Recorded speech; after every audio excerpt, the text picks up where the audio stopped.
Seigneur, toi qui es Dieu, gloire. Merci toi qui es vrai puissant. Merci toi qui es vrai glorieux. Merci toi qui es élevé. Merci toi qui es le Dieu sanctifié. Merci toi qui es le Dieu qui mérite toute la gloire et l'adoration. Merci toi qui as fait tout d'abord. Toi qui as offert un sacrifice à la croix de ton retard, afin que je puisse vivre. Comment ne pas bénir ton nom? Comment ne pas te célébrer? Comment ne pas t'adorer? Comment ne pas dire que tu es saint? Comment ne pas dire que tu es élevé? Comment ne pas dire que tu as reçu le nom au-dessus de tout nom? Lorsque je regarde la capacité avec laquelle tu as opéré dans la vie, dans ma maison, dans ma famille, je ne peux que lever la voix et dire saint tu es, puissant tu es, glorieux tu es, élevé tu es, salutaire tu es, adoré tu es, puissant tu es. À toi la gloire, à toi l'honneur. Avec ta permission, tu vas mettre au milieu. Pendant 1 minute. Et tu vas chanter avec les petites musiques dans ces outils. Dans un esprit d'adoration.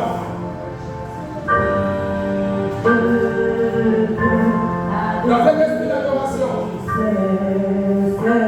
Dans un esprit d'adoration. Tu seras en train de dire.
Que Dieu vous bénisse, merci beaucoup. Maman, Jésus, merci. Merci, que Dieu vous bénisse. Alléluia. Est-ce que quelqu'un peut lever la voix là où il est et dire Seigneur Jésus, Seigneur Jésus, Seigneur Jésus, merci pour cette journée. Merci pour ta grâce. Merci pour la faveur que tu nous accordes en ce jour. Merci pour la transformation que tu opères dans ma vie. Merci pour la visitation que tu opères dans ma vie. Merci pour ton nom qui sera glorifié, qui sera élevé, qui sera célébré dans ma vie en ce jour. Je crois que ce jour, je ne retourne pas tel que je suis venu. Je crois que ce jour, je reçois la puissance d'en haut pour me remplir, afin que je rende témoignage que tu es Dieu et que tu es roi. À toi la gloire, au nom de Jésus. Amen. Est-ce que tu peux acclamer le roi des rois, le Seigneur, le Dieu vivant, le Dieu puissant? Alléluia. Amen. Que Dieu te bénisse. Ce matin, je vais te saluer dans le nom précieux de notre Seigneur et Sauveur Jésus-Christ de Nazareth. Que sa grâce, que sa faveur, que ses bontés, ses bienfaits soient encore renouvelés dans ta vie en ce jour. Gloire à Jésus. Alléluia. Je veux bénir le nom de l'Éternel pour vos vies, pour ma vie, pour la vie également de notre père spirituel, l'apôtre Roby, et son épouse, notre maman, la prophétesse Kwasi, épouse Roby. Et je rends toute la gloire à l'Éternel qui a conduit vos pas, qui vous a sécurisé, protégé encore. pendant toute la semaine. Alléluia. Que Dieu bénisse l'Église. Gloire à Jésus. Alors, hier nous étions ici. La famille Ebenezer était en train de faire son service. Alors je vais demander au service de l'étudiant de regarder chacun. Lorsque c'est l'heure de la prédication, normalement les mouvements sont arrêtés en fait. C'est Dieu qui parle. Ce n'est pas moi, je ne suis pas Dieu. Mais lorsque c'est l'heure de la prédication, c'est Dieu qui parle. Lorsque c'est l'heure de la prédication, on est concentré et on suit la prédication. Lorsque c'est l'heure de la prédication, rien d'autre ne passe. C'est la prédication. C'est le message que Dieu veut nous donner. Lorsque c'est l'heure de la prédication, on calme le mouvement. Peut-être que pendant que l'on fait les autres étapes, on peut essayer de faire d'autres choses, vaquer, essayer d'aller aux toilettes, etc. Mais lorsque c'est l'heure de la prédication, pour notre propre bien, on s'assoit et on écoute. Généralement, le média utilise beaucoup les enfants. C'est en ce moment que les enfants ont envie de pisser. C'est en ce moment que les enfants vont dire je veux telle chose, j'ai tel besoin, je veux boire tel eau, je veux manger tel biscuit, je veux ceci. C'est en ce moment, au moment de la prédication, pour vous distraire. Le monde aujourd'hui est devenu un monde très subtil et très dangereux. Et si vous ne faites pas attention, la moindre petite interférence peut venir vous déconnecter d'une grâce, d'une faveur. Si vous remarquez aujourd'hui dans notre pays, vous remarquez même pas seulement dans notre pays, dans le monde actuellement, ce qui passe aujourd'hui, c'est ce qu'on appelle les buzz. Vous allez voir que lorsqu'il y a un problème sérieux qui est arrivé, vous allez voir que dans les jours qui suivent, il y a un buzz qui va se lever pour qu'on oublie le problème sérieux auquel vous devez y penser. Alléluia. C'est fait à dessein. C'est fait à dessein pour nous déconnecter. C'est pourquoi prenez toutes vos dispositions pour que, à l'heure de la prédication, vous suivez. À l'heure de la prédication, vous soyez connectés. À l'heure de la prédication, ce n'est pas le moment d'envoyer les enfants. À l'heure de la prédication, soyez connectés. Alléluia. Que Dieu vous bénisse. Hier, nous étions ici et l'équipe musicale est en train de faire sa répétition. La louange a vraiment été, j'ai beaucoup apprécié la louange de l'adoration. Que Dieu vous bénisse. Vous avez été vraiment au niveau. Et chaque jour, vous êtes en train de progresser. Je vois aussi que notre pianiste et nos deux pianistes ont commencé à progresser. Et les choses sont en train de se mettre en place. Et Dieu est en train de nous faire passer à un autre niveau. Alléluia. Et nous bénissons le nom de l'Éternel pour l'équipe musicale. On peut acclamer le Seigneur si vous voulez.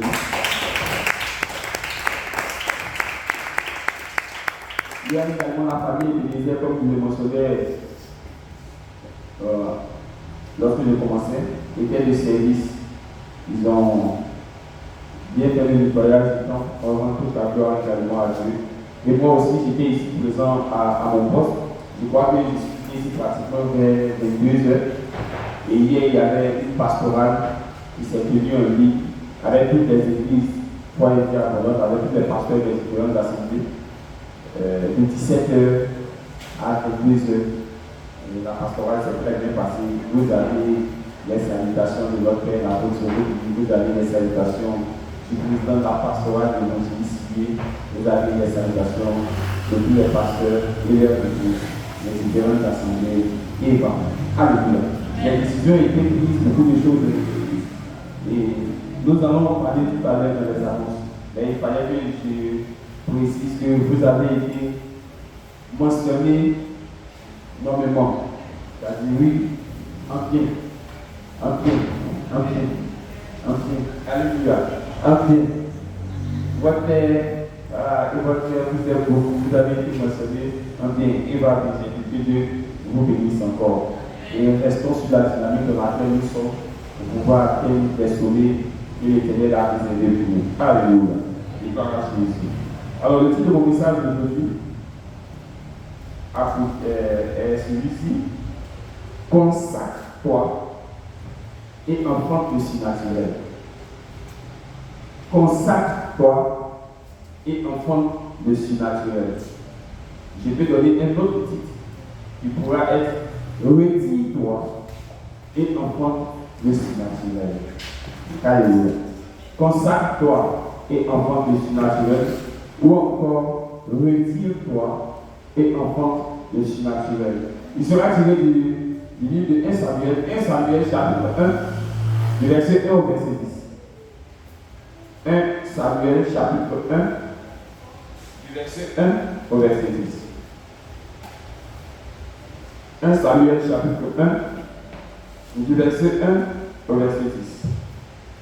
Consacre-toi et enfante le surnaturel, ou encore retire-toi et enfante le surnaturel. Alors je vais vous dire la parole. Seigneur Jésus, je bénis ton nom et je te rends toute la gloire.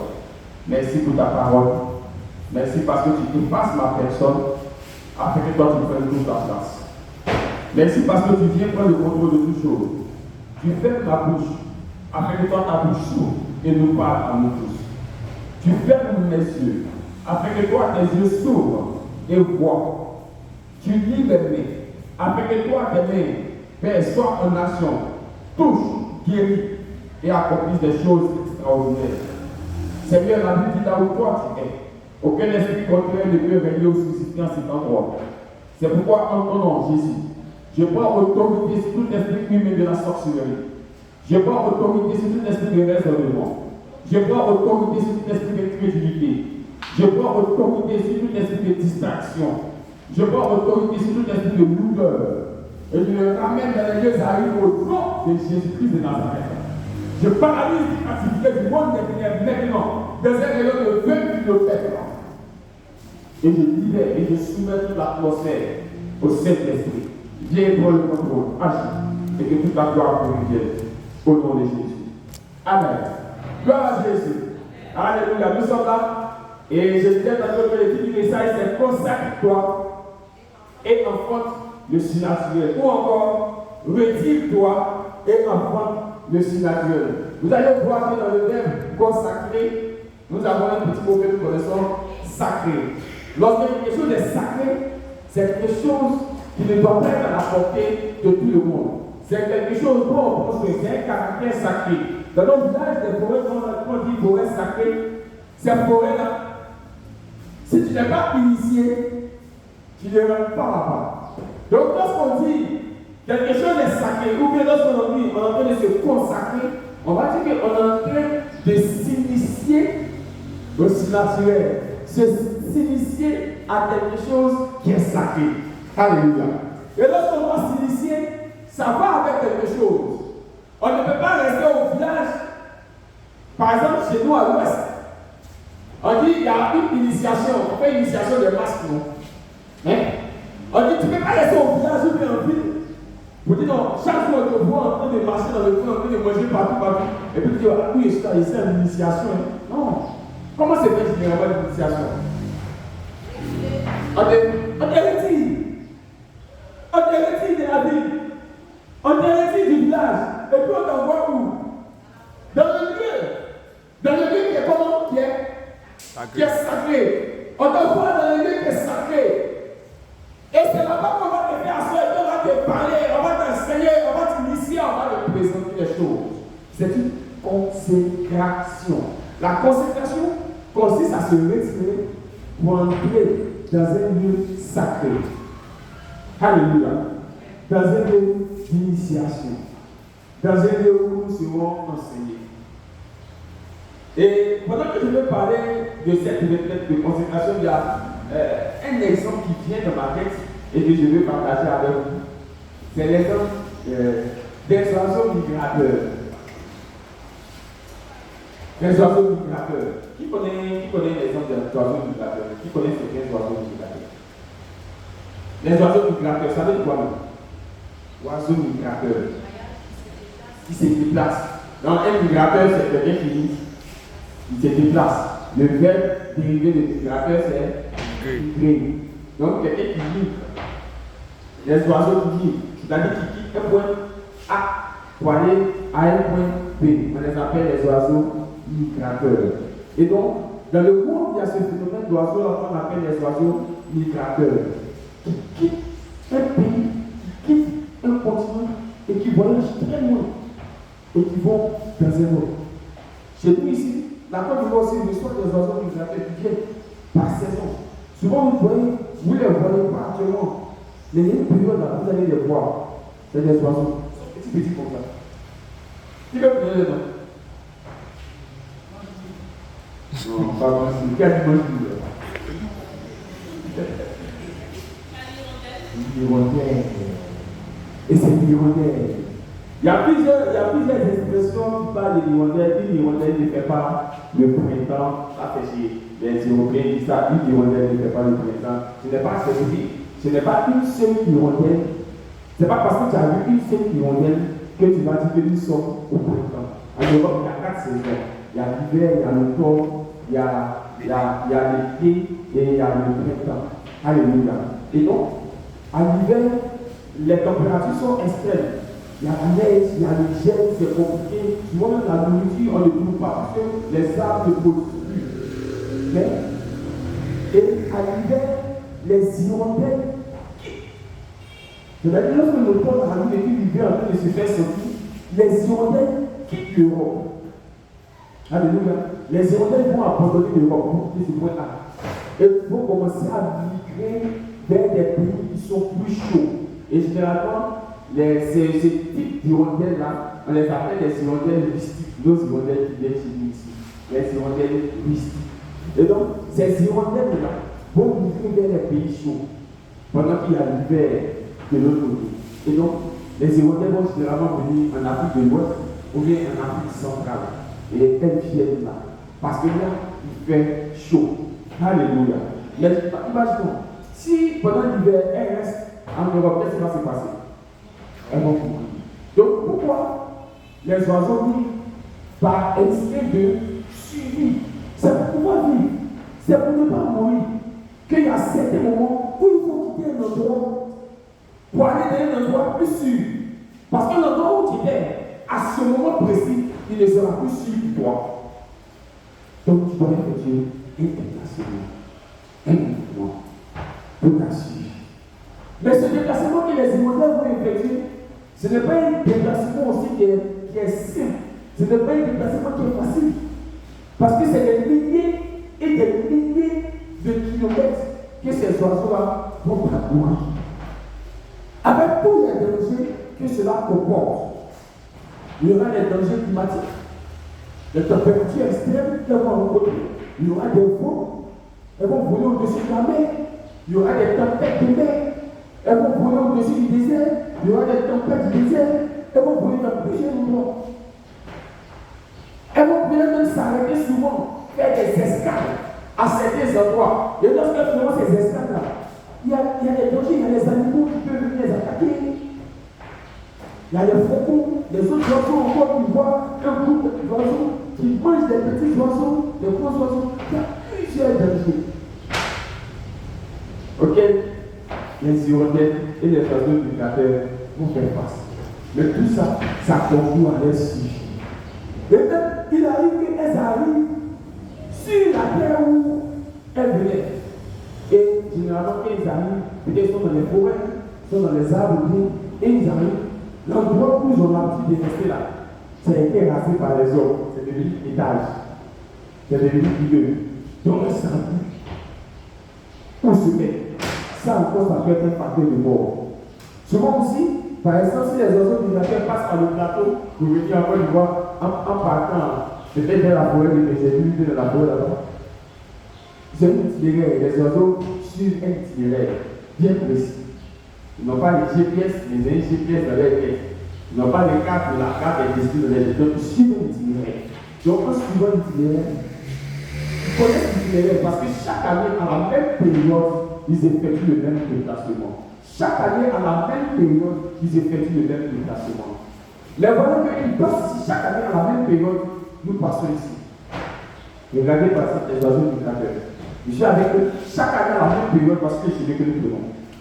C'est comme quand on va aller à ce projet, c'est l'autoroute du Nord.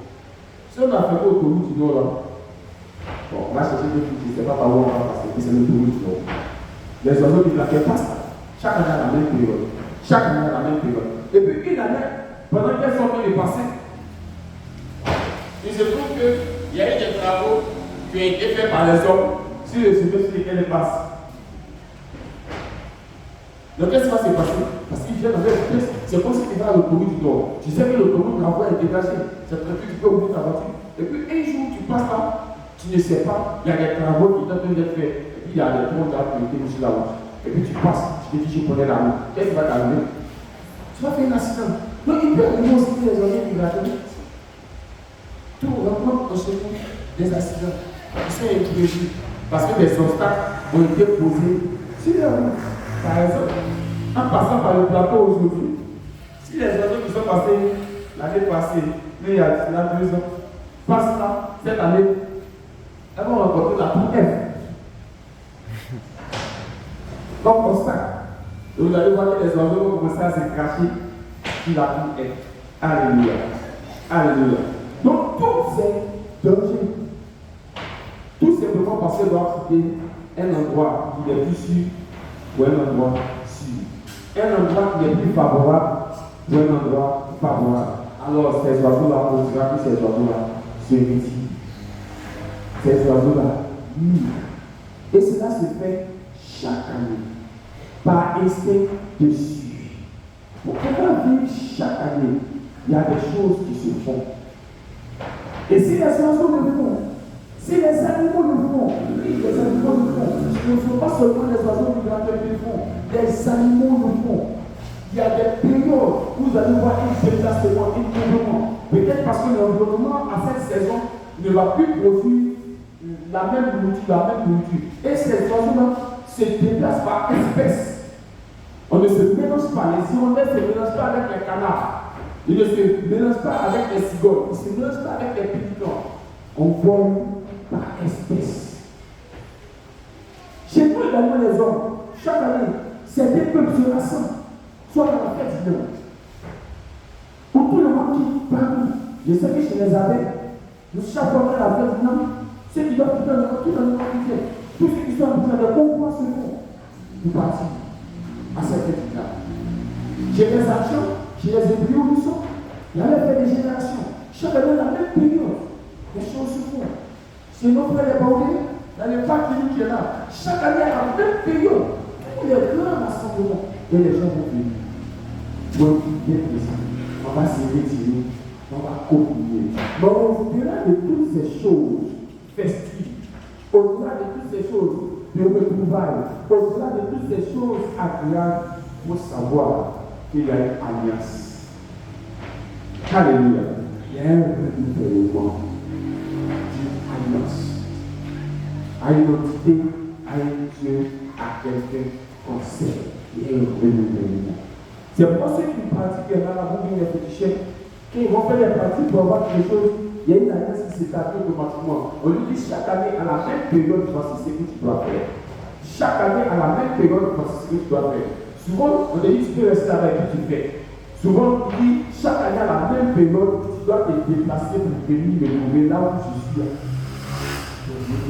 Donc, chaque année, à la même période, tu vas voir qu'une famille, papa, maman et les enfants, eux tous comme des oiseaux migrateurs, vont migrer pour aller vers leur source. Alléluia. Alléluia. Et c'est par espèce. Nous aussi, par espèce, nous sommes des hommes, mais nous ne sommes pas des hommes simples. Nous sommes des chrétiens. Et nous partageons quelque chose qui est le sang de Jésus-Christ de Nazareth. Donc, c'est une migration qui va se faire à notre niveau. Ça ne sera pas une migration des hommes ordinaires, mais ce sera une migration des hommes remplis de l'Esprit de Dieu par le sang de Jésus-Christ de Nazareth. Donc, nous tous qui sommes connectés par ce sang, nous avons un niveau. Et ça se fait. Dans presque toutes les églises, dans presque toutes les dénominations, dans presque toutes les familles, il y a des rassemblements annuels. Et nous aussi, nous avons notre rassemblement annuel. Mais nous n'avons pas été les premiers à avoir un rassemblement annuel. Et c'est ce que la Bible dit dans le livre de 1 Samuel, chapitre 1, verset 20 au verset 10. Celui qui nous trouve ce passage va nous faire la lecture. Parfait, tu vas donner le micro à quelqu'un pour nous faire ce passage. 1 Samuel chapitre 20, verset 20 au verset 10. Et la parole de Dieu. Il y avait un homme de Ramathaïm, Sophie, Il y avait un homme de Ramathaïm, Sophie, de la montagne d'Ephraïm, de la montagne d'Ephraïm, nommé Elkanah, nommé Elkanah, fils de Joas, fils de Jéhoam, fils de Lu, fils de Lou, fils de Soph, fils de Tohu, de Souf fils de Souf et Phasien. et Phasien. Il y avait deux Il femmes, avait deux femmes. dont l'une s'appelait Donc l'une s'appelait Anne Pénina. et l'autre s'appelait Pénina. Pénina avait des enfants, Pénina avait des enfants, mais mais Anne Anne n'en avait point. chaque année, Chaque année, cet homme montait cet homme montait de sa ville à Silo pour se prosterner devant l'Éternel pour adorer l'Éternel des armées et pour lui offrir et pour lui offrir les sacrifices. Là se trouvaient les deux filles, Là se trouvaient les deux fils d'Élie, Ophni et Phinéas, sacrificateurs de l'Éternel. sacrificateurs de l'Éternel. Le jour où Elkanah offrait son Le sacrifice, jour où Elkanah offrait son sacrifice, il donnait des portions à il Pénina donnait des portions à Pénina, sa femme, et à tous les et à tous les fils et à toutes les et filles. à toutes les filles qu'il avait d'elle. Mais il donna à Anne Mais il donnait à Anne une portion une portion double, car il aimait Anne car il aimait que Anne, l'Éternel avait que offert. l'Éternel avait rendu stérile. Ça arriva lui prodiguer des Ça portions arriva de prodiguer des mortifications pour la porter à Syrie. pour la porter à Syrie Ce que l'Éternel avait de ce que offert. l'Éternel avait rendu stérile. Et toutes les années, Et toutes les années, il en était il était ainsi. chaque fois qu'elle montait Chaque fois qu'elle montait à la maison de l'Éternel, Pénina la mortifiait de la même Pénina la mortifiait de la même manière. alors elle pleurait Alors elle pleurait et ne mangeait point. Elkanah son mari Elkanah, son mari, lui disait, Anne, pourquoi pleures-tu ah, pourquoi pleures-tu et ne manges-tu et pas? ne manges-tu pas? Pourquoi ton cœur est-il attristé? Pourquoi le cœur est-il attristé? Est-ce que je ne vaux pas pour toi mieux que Dieu? Est-ce que je ne vaux pas pour toi mieux que 10 fils? Anne se leva Elle se leva. après que l'on eut mangé et Après que l'on eut mangé et bu à Silo, le sacrificateur Élie le sacrificateur Élie était assis sur un ciel, près de l'un des photos près de l'un des photos du temple de l'Éternel. et la vertu Et la vertu de l'homme, elle pria elle pria l'Éternel et versa de et versa des pleurs. Alléluia. Alléluia. Voici le passage qui a pu nous parler d'une certaine femme qui s'appelle Anne et de son mari qui s'appelle Elkanah. La Bible et ce passage commence. Il y avait un homme, fils de temps, qui rentrait dans sa vie à Silo. Alléluia. Nous allons voir tout à l'heure qu'est-ce que c'est que Silo. Mais je veux m'attarder un peu sur cet homme. On dit chaque année, il montait dans sa vie. Cet homme s'appelle Elkanah. Il a essayé de voir. Et Elkanah, qui vient de l'hébreu Elkanah, El qui veut dire Dieu, et Kana qui veut dire acquérir, posséder, créer, avoir. Donc Elkanah voudra dire Dieu possède, ou bien Dieu a acquis, ou bien Dieu a créé. Donc Elkanah c'est quelqu'un peut-être déjà qui appartient à Dieu, qui a une propriété de Dieu. Est-ce que tu peux être propriété de Dieu et manquer de quelque chose? Est-ce que tu peux appartenir à l'Éternel et manquer de quelque chose? Maintenant, voyons que Elkanah, bien qu'il soit la propriété de Dieu, sa moitié et sa femme manquent toujours de quelque chose. J'ai suis allé encore pour début, je regarde Anne, qui vient de l'hébreu Hana, qui veut dire grâce, qui veut dire favoriser, qui veut dire Dieu a fait grâce.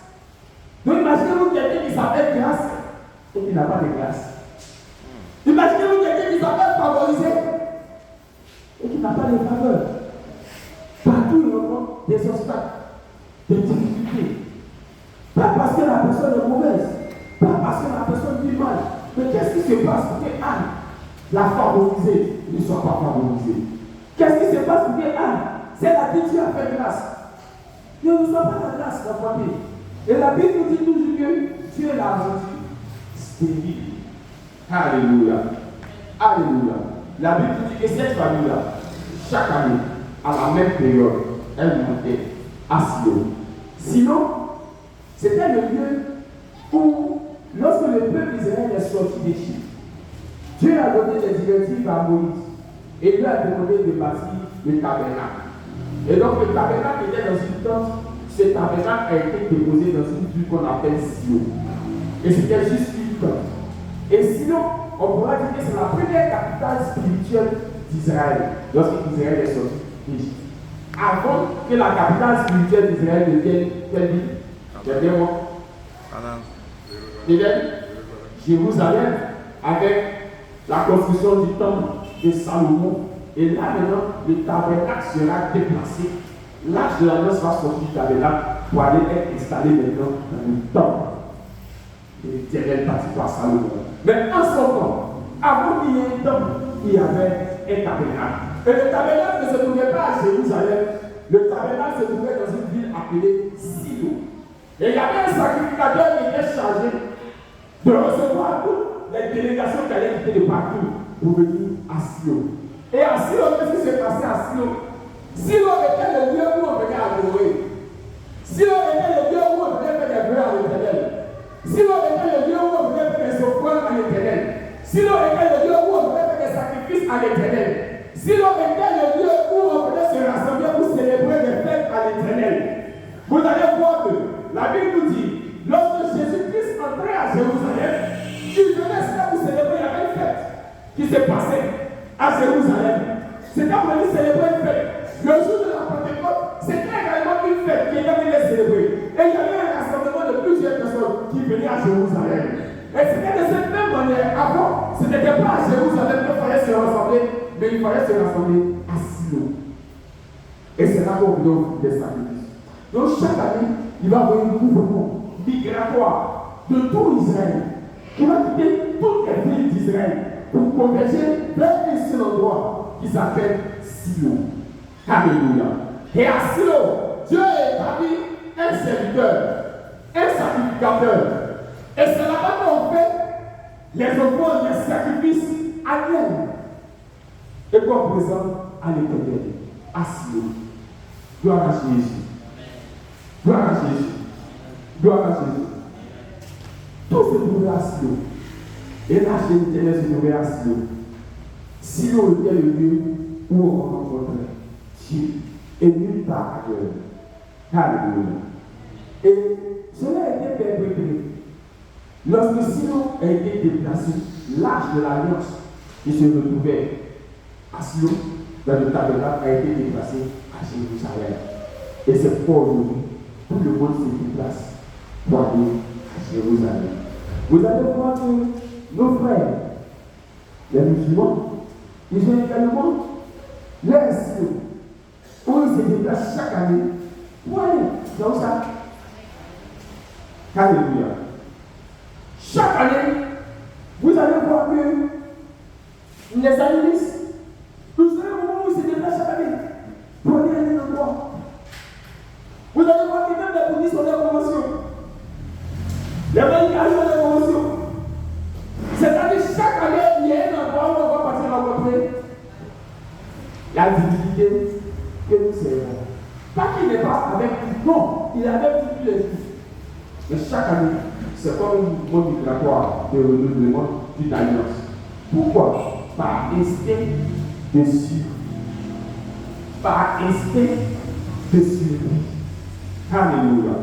Gloire à Jésus. Aujourd'hui, nous aussi, nous appartenons à une famille. Et notre famille, c'est la famille de Jésus-Christ de Nazareth, qui a été coupée en plusieurs familles. Et c'est là que nous avons des différentes dénominations. Et nous appartenons à l'église évangélique foi et vie abondante, qui est notre famille. Et toutes les églises foi et vie abondante vont effectuer un mouvement migratoire et se rendre à Silo. Notre Silo, c'est maudit. Le Silo de notre famille, c'est maudit. Nous y allons et nous allons retrouver celui qui l'Éternel a mis au devant de cette famille Eva, qui est la Boutouroudi. Celui que l'Éternel a qualifié, celui par qui l'Éternel va passer, pour que nos prières, pour que nos sacrifices, pour que nos offrandes soient agréées. De la même manière que les choses se passent physiquement, les choses se passent spirituellement. Parce que le spirituel a toujours dominé sur le physique. Chaque année, nous aussi nous effectuons un mouvement migratoire. Et le temps de notre mouvement migratoire est arrivé. Nous irons à Timothée, à notre convention. Mais lorsque les oiseaux migrateurs se lièrent pour commencer les migrations, on ne disait pas un matin comme ça, et puis on s'en va. Non, une migration se prépare. Il faut prendre des forces, il faut prendre des provisions, il faut prévoir ce qui doit être fait étape par étape, étape par étape, étape par étape, jusqu'à ce que le jour J, nous commençons à nous mettre en mouvement. Si les animaux le font, ce n'est pas les hommes qui ne le feront pas. Si les hommes le font, les hommes ordinaires, ce n'est pas les hommes remplis de l'Esprit de Dieu qui le feront pas. C'est pour nous aussi, pour préparer notre convention, notre mouvement migratoire, chaque année, il y a une préparation. Et cette préparation s'étend sur un mois. Nous avons un mois de préparation. Pendant ces un mois, nous allons nous mettre dans les conditions de ce que nous allons partir voir. Pendant les un mois, les oiseaux migrateurs, ils vont discipliner leur corps à l'endurance. Ils vont discipliner leur corps à la privation.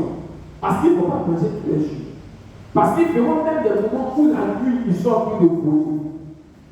Il va arriver qu'ils sont fatigués, mais ils vont voir comment aider quelqu'un qui est en train de tomber. Parce qu'ils se soutiennent pour pouvoir tous arriver là où ils vont. Nous aussi, pendant un mois, nous allons discipliner notre corps. Là-bas, lorsque nous irons, nous serons en train de gêner.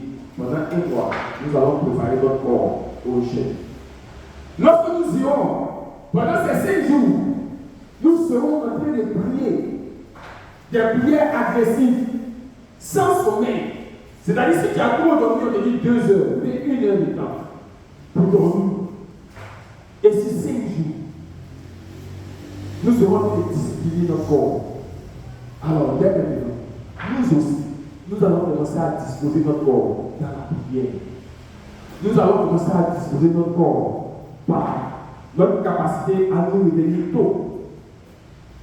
Alléluia. Nous serons en train de préparer.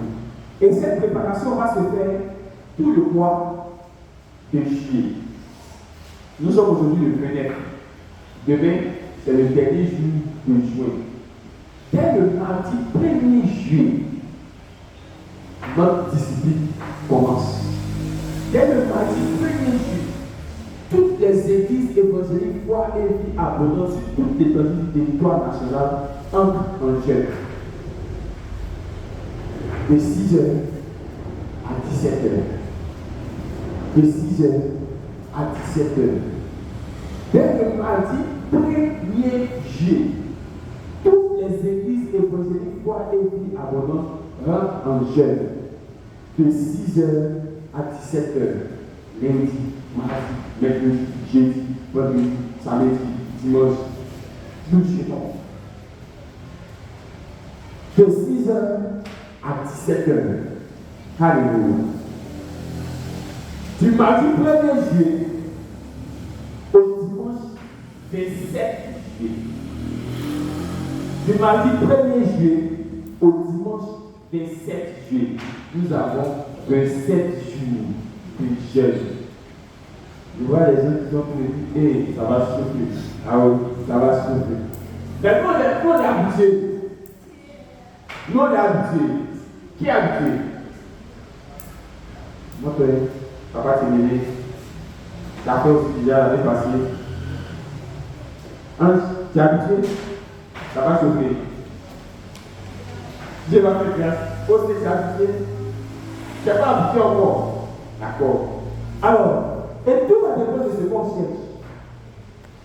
Alors, nous n'allons pas tricher. Parce qu'il y a quelque chose en retour. Alléluia.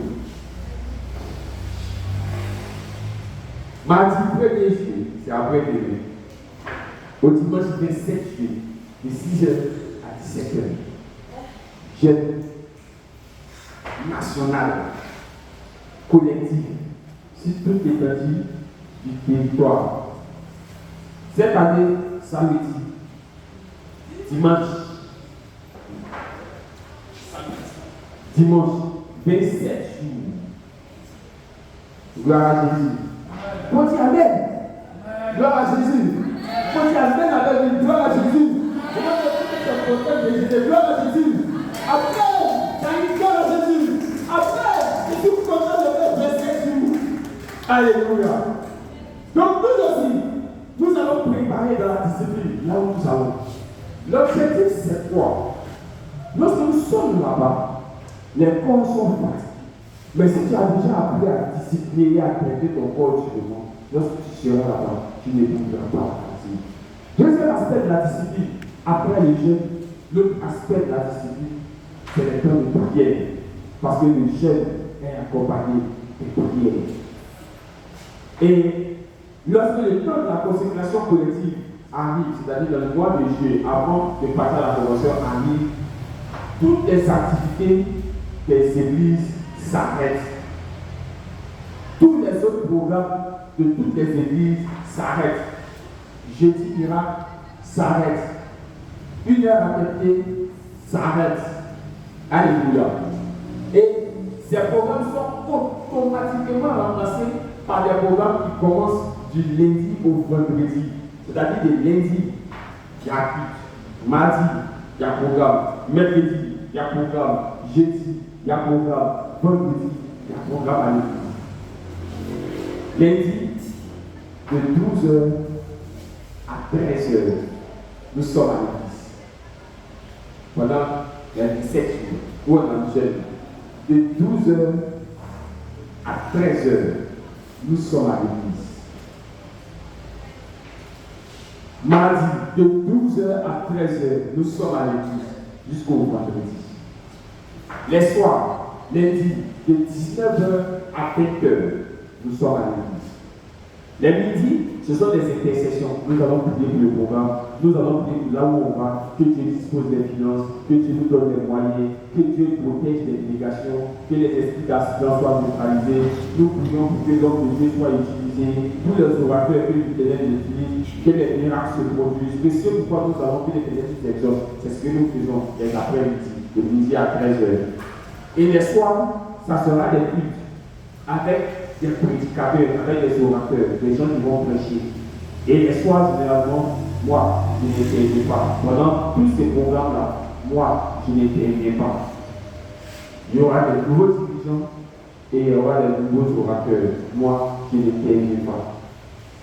Alléluia. Donc, ceux qui interviendront, tout à l'heure après Amen, vous allez voir. Et je sais déjà que Benoît intervient, maman intervient, maman Thierry intervient, papa Thierry intervient, maman Toyer intervient, Karen Toyer intervient, je sais que Ange intervient, je sais que Parfait intervient. En tant qu'orateur, je ne sais pas qui dirigeant, je dis orateur. Je dis orateur. Ça se passera ici. Alléluia. Donc commencez à prendre toutes vos dispositions. Commencez à prendre déjà toutes vos dispositions. Nous sommes dans le temps de la préparation.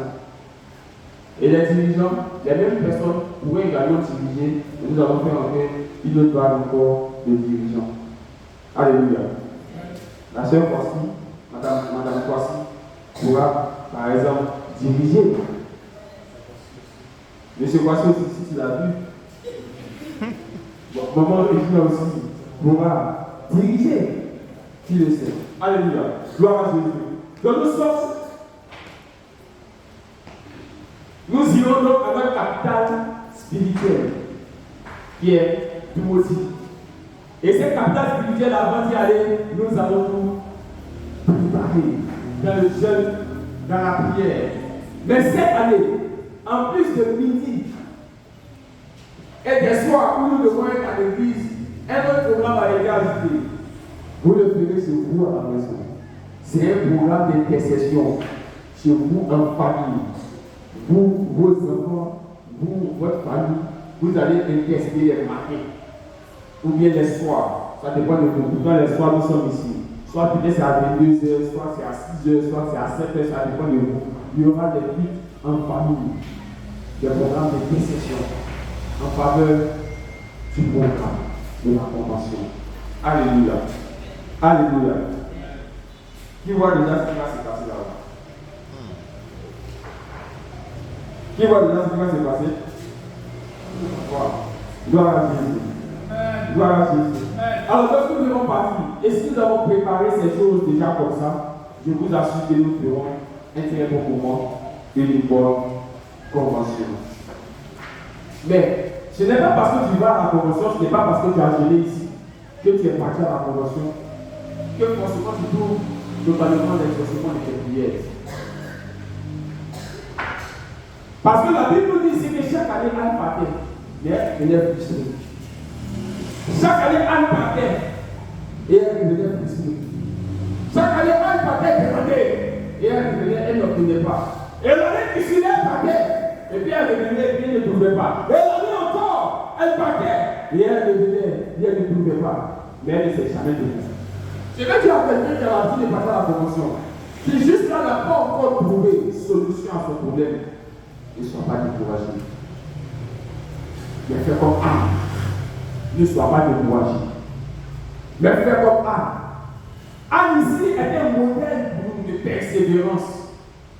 La Bible nous dit qu'Anne allait chaque année. Il n'y avait pas de changement dans sa vie. La Bible dit qu'elle allait chaque année, mais elle demeurait toujours malheureuse. Elle demeurait toujours triste. Au point où son mari lui dit, mais Anne, pourquoi tu pleures? Pourquoi tu te lamentes? Est-ce que je ne vois pas pourquoi tu es triste? Regarde, à celle-là, je donne une portion. Mais à toi, je donne une double portion. Je t'aime déjà, c'est l'essentiel. Tu sais, les gens t'ont encouragé. Les gens t'ont dit qu'il ne faut pas te lamenter sur ce qui te manque. Les gens t'ont dit qu'ils sont là pour te soutenir. Mais toi, seul sais dans ton cœur ce que tu dis. Toi, seul sais dans ton cœur ce que tu attends. Toi, seul sais dans ton cœur ce dont tu es privé. Ce n'est pas le temps de t'apitoyer sur ton sort. Comme chaque année, aucun changement. C'est comme si l'alliance que tu avais fait à Silo, les autres disaient qu'ils prennent de l'alliance, et puis elle, là, c'est pas pour elle. C'est comme l'alliance que Dieu a fait avec son serviteur, la pose de Robi à Toulouse à la convention. C'est comme si les gens viennent, ils sont bénis. Et puis, pas tout ça. J'allais partir, il dit Seigneur, c'est bon, j'ai compris, j'accepte. Seigneur, j'accepte. Quand il ne revenu pas, c'est ouvert. Les gens sont partis à la convention, ils sont venus avec des bénédictions. Ça a changé leur vie. Mais c'est comme si toi aussi, tu n'es pas du temps. Cette année ne sera pas la même au nom de Jésus. Je peux dire à quelqu'un que tu peux aller, mais cette année ne sera pas les mêmes au nom de Jésus. Alléluia. Sûrement, chaque année que Anne partait à Silo, elle obtenait quelque chose.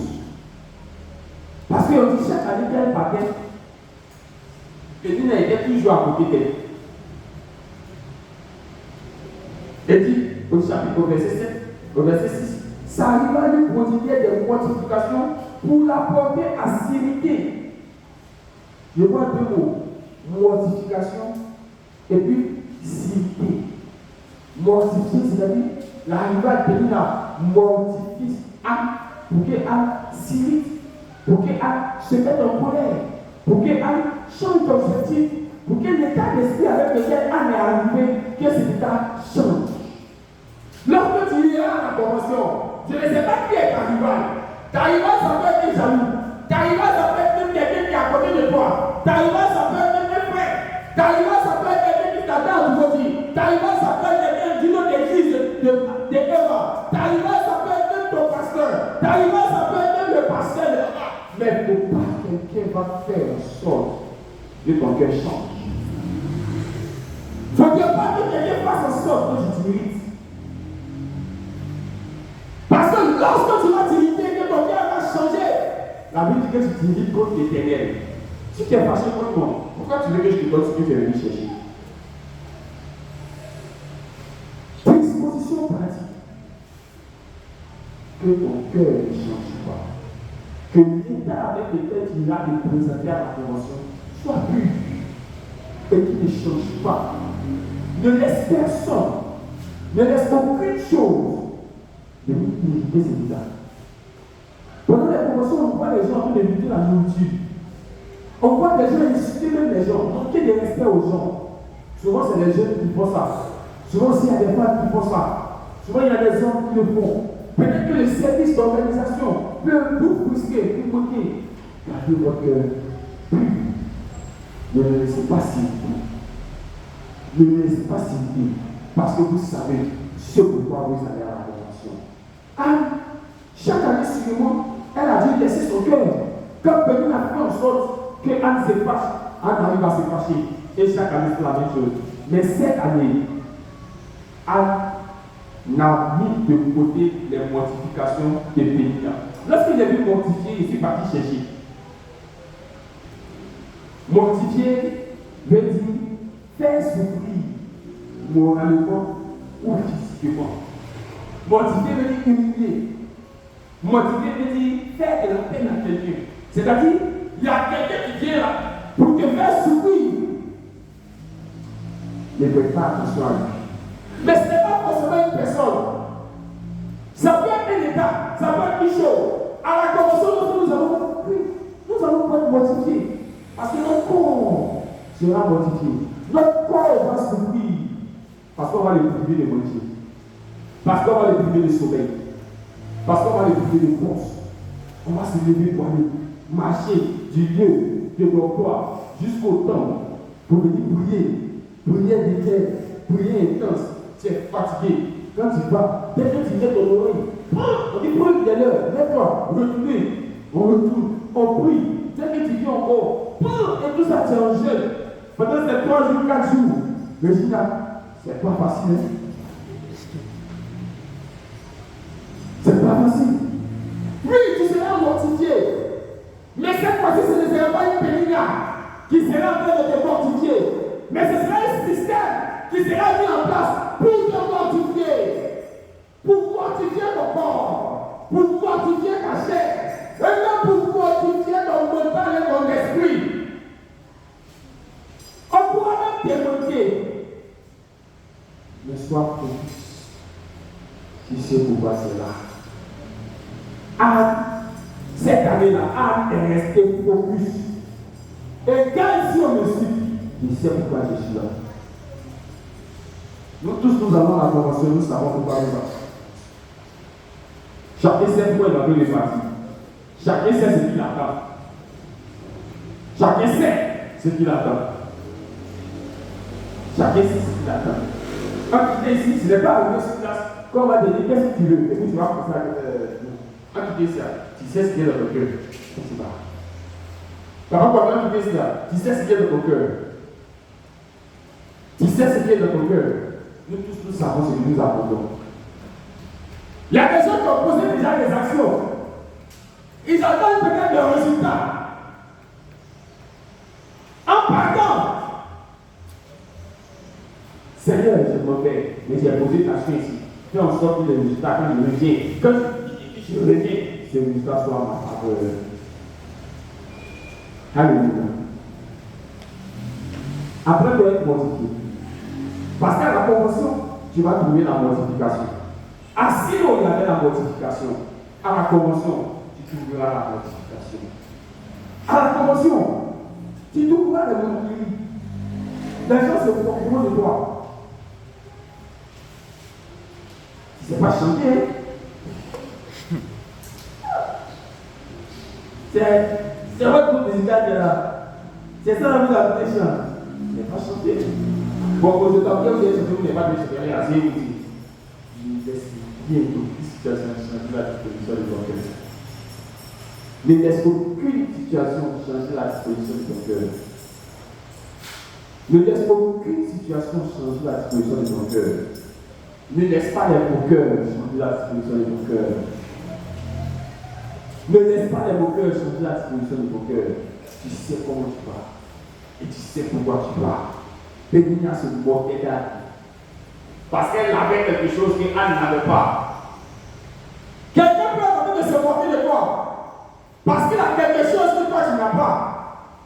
Mais lorsque toi tu vas dans l'optique que le surnaturel opère quelque chose de sorte que tu reçois la double portion. C'est par parole de prophétie et je t'adresse une parole de prophétie ce matin. La Bible nous dit qu'Elkana donnait une portion à Pénina qui avait tout et une double portion à Anne qui n'avait rien. C'était prophétique parce qu'Anne allait affronter quelqu'un qui allait différer des enfants de Pénina. De Anne allait sortir le dernier juge d'Israël. De Anne allait sortir le premier roi d'Israël. Je parle de Samuel. De Anne allait sortir le sacrificateur par excellence qui allait prendre la place du peuple sacrificateur Élie. Je parle de Samuel. De toi, quelque chose de glorieux doit sortir. De toi, quelque chose de puissant doit sortir. Par la révélation, Elkana donnait déjà la double portion. Parce qu'Anne était déjà tout. Je déclare que cette double portion soit en partage. Que ce dont les gens se moquent, c'est pourquoi les gens se moquent de toi. À cause de quelque chose que tu n'as pas. Peut-être que tu n'as pas d'enfant. Peut-être que tu n'es pas marié. Peut-être que tu n'as pas de travail. Peut-être que tu ne vaux rien à l'école. Peut-être que c'est ceci. Peut-être que c'est cela. Mais tout ce dont les gens se moquent de toi. Je dis l'Éternel te pompe avec une double portion au nom de Jésus-Christ de Nazareth. Au nom de Jésus-Christ de Nazareth. Ne laisse pas les moqueries changer la disposition de ton cœur. Tu sais comment tu vas. Asilo, on rencontre même les incompréhensions. Pendant que tu seras en train de faire une action, les gens vont mal interpréter ce que tu es en train de faire. Si tu es en train de poser une bonne action, les gens vont interpréter mal ce que tu es en train de faire. Il ne faudrait pas que ça te choque. Il ne faudrait pas que ça t'irrite. La Bible dit qu'Anne était dans le temple en train de prier. Et elle était à genoux. Elle parlait à voix basse. Et ses lèvres remuaient. Et pendant qu'elle était en train de prier, Élie le sacrificateur passait. Et il a vu Anne. Et il s'est irrité contre Anne. Il a dit sûrement qu'elle est. Sûrement qu'elle est sourde. On pourrait avoir des incompréhensions vis-à-vis de toi pendant le programme. Tu pourrais te poser une bonne action. Et les gens vont prendre ça de travers. Ne sois pas choqué. Ne sois pas frustré. Ne sois pas irrité. Garde ton cœur. Le cœur avec lequel tu vas, garde-le. Pendant que je suis en train de te parler ce matin, l'Esprit de Dieu est en train de conduire vers quelque chose. Je vous assure. Sur le retour de convention, vous allez affronter des choses glorieuses. Sur le retour de convention, vous allez affronter des choses glorieuses. Prends toutes tes dispositions. Je dis bien, prends toutes tes dispositions. Et puis prends un bouclier que tu vas mettre sur ton cœur pour le préserver, pour le garder pur. La Bible nous dit garde ton cœur plus que toutes les choses. Car de là viennent les sources de la vie. Garde ton cœur. Le diable s'est laissé la tête au cœur. Il a pris la vie et il a donné la mort. C'est pourquoi souvent lorsque vous voulez faire des choses, vous voyez souvent les sorciers. Quand les sorciers vous faire quelque chose là, il te met en colère. Il change la disposition de ton cœur. Il te met en colère. Toi-même qui sais que c'est en train de faire là, ça n'a même pas de sens. Il te met en colère. Ou bien il te couvre. Il s'est lui donne quelque chose. Il a dit, j'ai besoin que tu me donnes 1 million. Tout de suite. Si tu m'entends une partie de lui, j'ai dit non, il veut ça maintenant. Tu ne me donnes pas. D'accord, tu as besoin de me donner une modèle. C'est une occasion pour changer, pour prendre. Va avec un bouclier, touche ton rendez-vous. À la convention, va avec un bouclier sur ton cœur. Tu le dis. Tu as quelqu'un. Touche. Petit. À la convention, va avec un bouclier sur ton cœur. Va avec un bouclier sur ton cœur. Préserve-le. Garde-le. Plus. Car tu auras la vie. Car tu auras la vie. Car tu auras la vie. Au nom de Jésus. Les apôtres, les disciples de Jésus étaient dans un lieu. Ils étaient dans la chambre haute. Ils étaient retirés. Ils étaient consacrés. Ils étaient à part. Lorsque le feu du Saint-Esprit de la Pentecôte est descendu et qu'ils sont sortis, les gens, mais regardez-les, ils sont, quelqu'un encore, Ils sont, on a dit c'était comment? On dit ils sont ivres. Ils sont osmés. Comme Anne, on a dit qu'elle était ivre. Mais c'est une compréhension. Mais c'était ivre du surnaturel. Oui, on dira de toi que tu es ivre. Mais on dira de toi que tu es ivre du surnaturel. On dira de toi que tu es ivre. On dira que tu es saoulé. On dira que tu n'es plus normal. Oui, parce que tu ne seras plus normal. Parce que c'est quelque chose d'extraordinaire que tu seras. C'est quelque chose de puissant qui sera en train de sortir de toi. Parce que oui, on dirait que tu es libre. Parce qu'on a eu le temps de serrer. On a eu le temps de contrôler. Alors qu'on t'attend à droite, tu sors à gauche. Ça sera comme si tu sors de tout. Alors qu'on t'attend derrière, tu sors derrière. Tu deviens sur la violette. Parce qu'on a eu le temps de manipuler, à te maîtriser, à te serrer. On a eu le temps de te protecter. Sans de l'éternel est passé par là. Mais pourquoi cela arrive? Tu as gardé ton cœur. Garde ton cœur. Garde ton cœur. Face aux incompréhensions. Garde ton cœur. Et tu auras ça. Anne a gardé son cœur pur. Anne a gardé son cœur pur. Et elle a obtenu ce qu'elle attendait. Elle a obtenu tout ce qu'elle attendait. Parce que son cœur a été gardé pur. À la convention, tu vas rencontrer ce qu'on appelle des attaques. Oui, on va t'attaquer. Ne pense pas que plus heureux sera ton frère et ta soeur. Non, tu seras attaqué. Ça ne sera pas des incompréhensions. Ça ne sera pas des mortifications pour t'humilier. Ça ne sera pas des moqueries. Ça sera des attaques. Des attaques violentes. Ça peut être deux frères, ça peut être une soeur. Ça peut venir de le plus chez toi. Parce qu'on a senti qu'il y a un mouvement bizarre qui a pu avoir lieu. Tu subiras des attaques. Il y a des personnes qui étaient à la promotion et qui ont subi des attaques depuis leur village. Parce qu'il y avait un mouvement qui était un mouvement. Donc il fallait déconnecter la personne de la source de là où elle était. Il ne laisse pas décourager. Que personne ne te déconnecte de là où tu vas. Alléluia. Que personne ne te décourage de là où tu vas.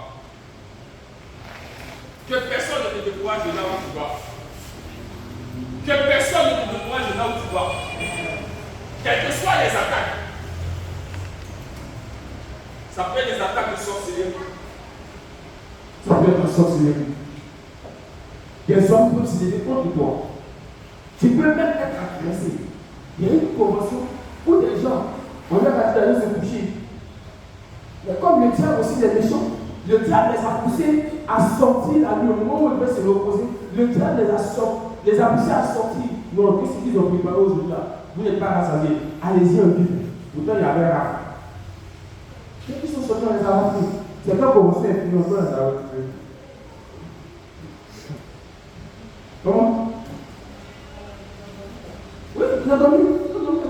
Comment c'est le diable a tout fait pour faire sortir du Dieu, ne soit pas. Quel que soit ce qu'on va te dire, ne soit pas. Quel que soit ce qu'on va te dire, ne soit pas. Tu seras à comment ça va t'appeler pour te dire, il y a bien un problème de ta famille. Tu te dis, j'ai compris. Ne sois pas. Ne sois pas. Quand tu sortiras avec le financier. Et le problème, il sera résolu. Au nom de Jésus. Prends les dispositions. Prends les dispositions. Et pendant que je te parle, je t'assure, je sais de quoi je parle. Nous sommes à une porte. Vous savez, nous on rentre dans le 7e mois. C'est commencé de ces dernières années-là. On a un caractère solennel, un caractère exceptionnel. Elles ont été délocalisées. Elles ont été déplacées. Avant, on faisait la convention dans le mois d'août à septembre. Le mois spirituel c'était en août, et puis la convention vers en septembre, début septembre. Il s'est été déplacé. Et bizarrement, on est tombé le 7. Vous savez, le 7, c'est le chiffre de la perfection. Le chiffre est parfait. Le chiffre 7, c'est le chiffre de la perfection. Et de cette perfection, nous allons affronter quelque chose de surnaturel. C'est pourquoi reste cette discussion pratique. Alléluia. Alléluia. Toutes ces choses, tu vas les rencontrer. Ça sera compliqué. Parce qu'après ces choses, tu enfanteras miraculeusement ton Samuel. Tu enfanteras miraculeusement ton Samuel. Ton Samuel, c'est ce qui te fait prier tous les jours. Ton Samuel, c'est ce que tu cherches à avoir dans tes vies que tu n'arrives pas à posséder. Ton Samuel, ça peut être ton travail. Ton Samuel, ça peut être ton mariage. Ton Samuel, ça peut être un enfant. Ton Samuel, ça peut être une promotion. Ton Samuel, ça peut être une élévation. Ton Samuel, ça peut être des finances. Ton Samuel, ça peut être toute autre chose que tu chéris et que tu n'arrives pas à posséder. Au sortir de ta rencontre avec l'Éternel, pendant cette convention, tu enfanteras un Samuel, même pas ordinaire. Les gens ont eu des enfants, des gens se sont mariés, des gens ont eu du travail, comme tous les autres ont pu l'avoir. Mais toi, ce que tu auras un caractère exceptionnel, parce que c'est par le surnaturel que tu l'obtiendras. Ce n'est pas par la volonté de l'homme, ce n'est pas par tes propres capacités que tu seras pour avoir cette chose. C'est par le surnaturel. Et tu verras le surnaturel en mouvement. Lorsque tu seras de l'émotion, ton Samuel. À la fin de cette convention, un surnaturel qui enfanteras ton Samuel. À la fin de cette convention, il y aura des déblocages, des années de stérilité, des années tu as été improductif, des années ce que tu as semé, tu n'as jamais récolté, des années ce que tu as semé, tu n'as jamais eu, des années ce que tu as mis en terre, tu n'as jamais eu, ce que tu as investi, tu n'as jamais eu de retour, des années ce que tu as appris, tu n'as jamais resté, des années ce que tu as fait, tu as toujours été humilié. Mais cette année, c'est un déblocage. Parce que l'Éternel débloque les années de stérilité. Je déclare, je proclame sur la vie de quelqu'un qui depuis des années a été stérile. Tu passes des concours chaque année et ça ne marche pas. Cette année de stérilité est levée, débloquée au nom de Jésus-Christ de Nazareth. Depuis des années, tu cherches à te marier. Tu cherches à avancer et tu ne le reçois pas. Tu cherches par toutes les voies, par tous les moyens. Cette année de stérilité, ces années-là, je les débloque sur la tête au nom de Jésus-Christ de Nazareth. Depuis des années, la stérilité c'est un parent de ton travail. Oui, tu travailles comme un éléphant et tu manges comme une fourmi. Tu sèmes, tu ne récoltes rien, tu ne vois rien. Ces années de stérilité sont débloquées maintenant au nom de Jésus-Christ de Nazareth. Je déclare sur la vie de quelqu'un. Et cette année, nous célébrerons. Lorsque nous reviendrons dans la convention, nous célébrerons ici. Oui, commencez à vous préparer. Commencez à célébrer les anniversaires. Commencez à célébrer les anniversaires. Commencez à faire les fêtes des pères, les fêtes des mères. Cette année, lorsque nous revenons dans la convention et que les résultats des concours sont en train de sortir, cette année, apprêtez-vous parce que nous allons organiser une fête pour célébrer ces fonctionnaires, pour célébrer ces personnes qui sont en train de travailler. Nous allons organiser une fête pour toutes ces personnes qui vont dans une dimension de travail. Parce que c'est ce qui est. Parce que c'est ce qui est. C'est un déblocage. Cette année, c'est une année de déblocage. Mais garde ton cœur pur. Garde ton cœur pur. Lorsqu'on sort d'une consécration, et alors nous sommes là-bas, nous sortons avec un renouvellement. Le renouvellement de notre mandat prophétique. Dieu nous a donné une mission. Il y a quelque chose qui a déposé en nous. Mais souvent, ces choses-là sont bloquées, on n'arrive pas à les mettre en pratique parce qu'elles sont bloquées. Alors, lorsque nous rentrons dans notre Dieu, Dieu nous donne le mandat. Il dit, voilà ce que je t'avais dit de faire. Il dit, bien avant les fondements du monde, je te connaissais. Et je t'avais proclamé prophète des nations. Il a dit à Jérémie. Et alors que Jérémie était prophète, et il avait perdu un peu la vision, il a revenu en vie. Et l'Éternel a renouvelé son mandat.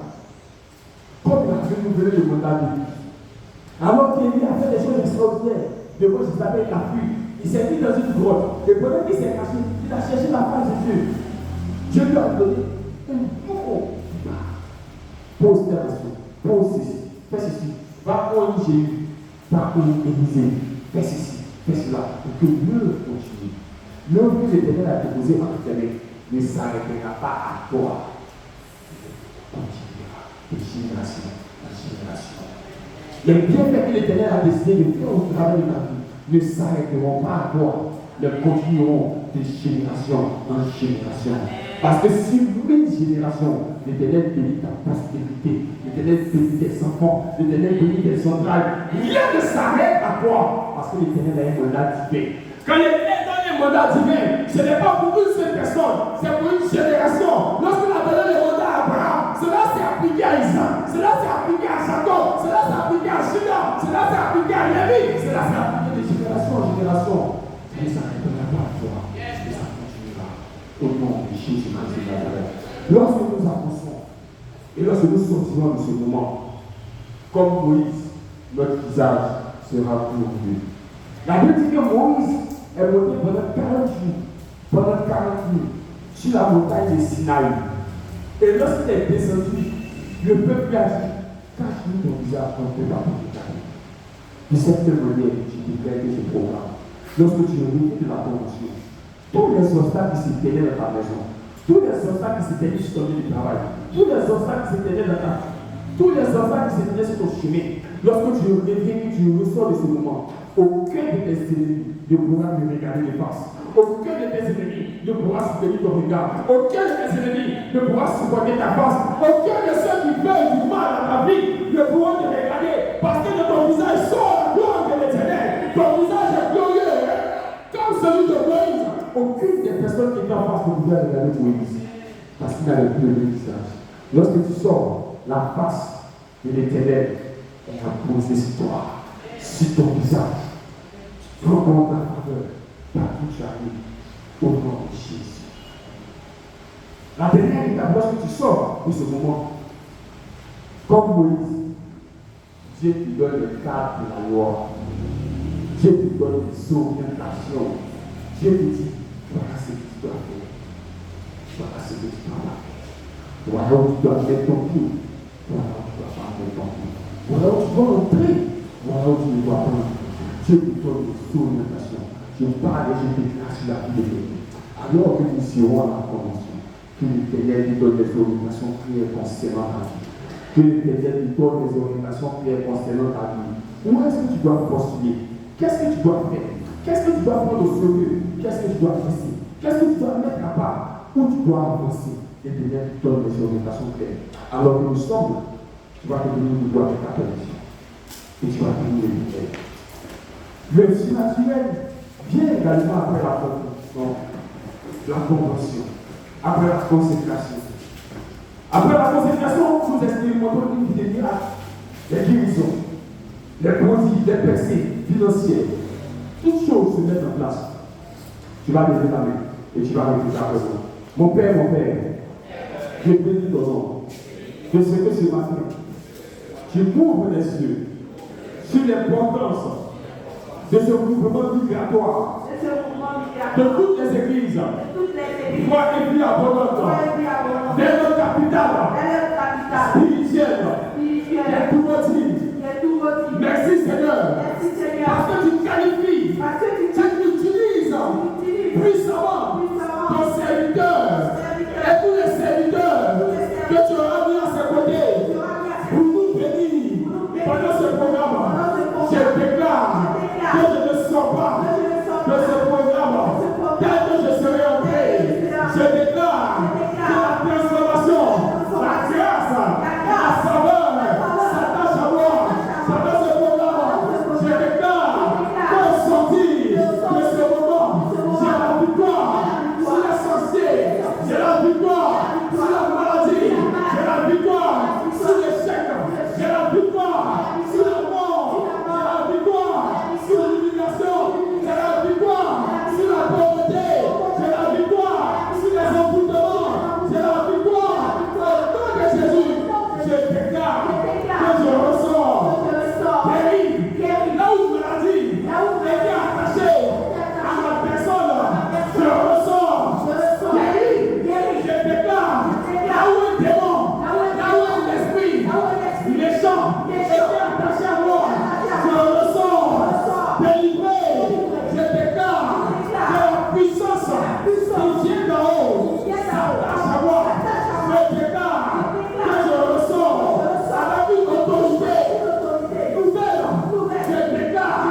Je reçois les équipements. Je reçois la puissance au nom de Jésus. Amen. Amen. Que Dieu te bénisse. Que Dieu te bénisse. Que Dieu te bénisse. Que Dieu te bénisse. Que Dieu te bénisse. Gloire à Dieu. Je termine avec cette phrase. La retraite spirituelle. La retraite spirituelle, c'est une retraite de la présence de Dieu. Et cette retraite n'est jamais une perte de temps. Ce n'est pas une perte de temps d'aller dormir dans des salles de classe. Ce n'est pas une perte de temps d'aller dormir dehors. Ce n'est pas une perte de temps. Mais c'est la préparation à une visitation. Lorsque tu iras, tu es en train de te préparer à être visité. Tu es en train de te préparer à recevoir une percée spirituelle. Et je vais terminer par ce petit témoignage me concernant. Il y a eu 2 conventions. Je suis parti à la première convention, à une convention, et à ce moment, il y avait une femme qui travaillait dans une institution internationale de façon surnaturelle. Elle ne sait pas comment elle a fait, mais elle s'est retrouvée dans une institution internationale. Et pendant ce programme de la convention, tel l'évangéliste Aïcha, je lui ai dit au Seigneur, Seigneur, je veux être connecté à l'onction que la femme a reçue. Moi aussi, je veux travailler dans une institution internationale. Je veux cette connexion au nom de Jésus. Et j'ai demandé cette chose. Et j'ai dit au Seigneur, fais en sorte que si jamais elle lance un appel, que je sois la première personne à partir et que je sois la première personne à finir. Et lorsque je t'ai dit, quelques minutes, elle dit, je cherche, qu'elle a dit, je cherche, elle n'a pas terminé. Je me suis dit comme ça, c'est comme quand les athlètes là, ceux qui font pousse dans la rue moi-même.